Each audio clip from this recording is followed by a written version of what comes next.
Imagine this, what if quantitative easing and debt didn't actually matter for an investor? Well, there's one sector where that's kind of the case.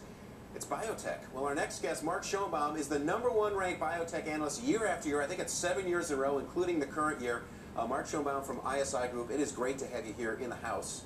And before we get to some of your picks, because I know you've got some specific names you want to discuss, just help the viewers get a sense for what are the 2, 3, maybe 4 key themes right now driving biotech and pharma investing.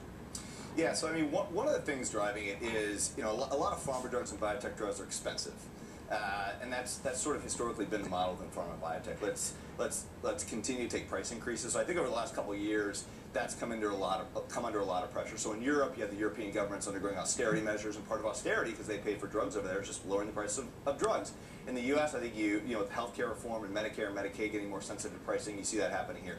So the bar just continues to go up for what a drug needs to do, how much benefit that drug actually needs to have in order to get it reimbursed at the level that investors and sell-side analysts like me are used to seeing historically. So if I had to pick one theme that has kind of been over the space for the last few years, that'd probably be one. The second, which never really leaves biotech and pharma, is just R&D innovation. I mean, at the core of these companies, at the core of the industry, is simply, can they invent new drugs? So they even have drugs to go argue for reimbursement. I mean, you have to have a drug to